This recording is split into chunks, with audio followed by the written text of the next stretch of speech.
من أسبوعين وصلني إيميل من الBMA على إيميل الشغل بتاعي. BMA دي هي البريتش ميديكال أسوسيشن، اللي بتقول فيه ببساطة شديدة إن مواعيد السترايكس أو الإضراب قادم.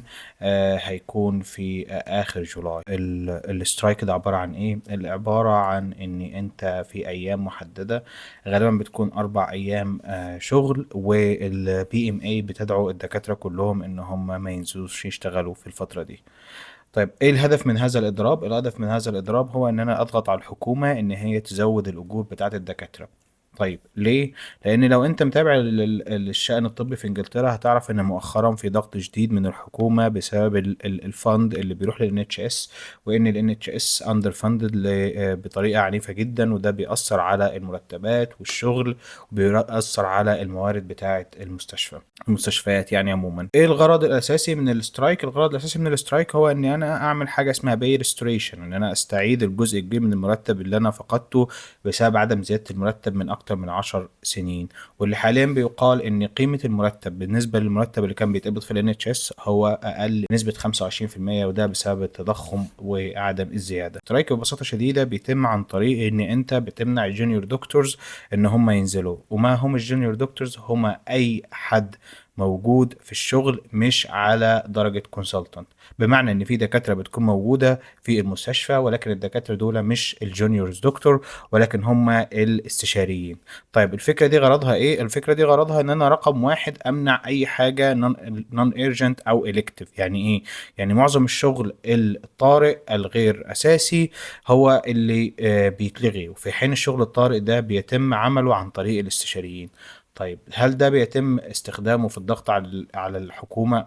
ازاي؟ لان انت لما بتيجي تشغل الاستشاري مكان الجونيور دكتور فانت ما بتدفعلوش نفس القيمة اللي بياخدها الجونيور دكتور، بالعكس ده هو بياخد قرابة ال 200 باوند في الساعة. يعني لو استشاري نزل عشان يغطي شيفت 12 ساعة لجونيور فهو غالبا بياخد حوالي 2000 باوند. ايوه بالظبط كده، بياخد 2000 باوند. فلك ان تتخيل كم الفلوس اللي بيتصرف من الحكومة عشان يغطي السترايك ده. مش بس كده، لما انت تبتدي تنزل استشاري عشان يشيل شيفت نايت 12 ساعة من 8 بالليل ل 8 الصبح مكان الجونيور دكتور او الريزيدنت دكتور، فانت في نفس الوقت هتخليه يوقف من الشغل العادي بتاعه اللي هو العيادات والالكتيف اوبريشنز، فبالتالي الويتنج ليست بتاعت ال NHS هتزيد.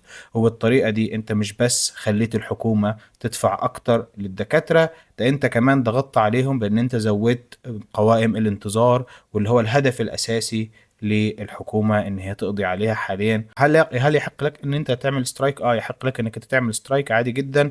ده مش هيأثر عليك قانونيا، مش هيعتبر ان هو ان authorized leave، وفي نفس الوقت هو حقك القانوني في البلد. المفروض قانونا يعني هو انك انت تنزل تبقى قدام المستشفى وما تشتغلش. في بعض الناس بتقعد في البيت، ولكن الصح والمفروض ان السترايك ده يكون انك انت تبقى متواجد في محيط المستشفى ولكنك ما تشتغلش، لان الغرض الاساسي منه هو ان احنا نلفت النظر لهذا الموضوع. طيب الفكرة بقى الأساسية إن هو بعد ما الBMA بتدعو للناس إن هم يعملوا سترايك، هل كل الناس مطالب إن هي تشارك في السترايك ده ولا لأ؟ الحقيقة لأ.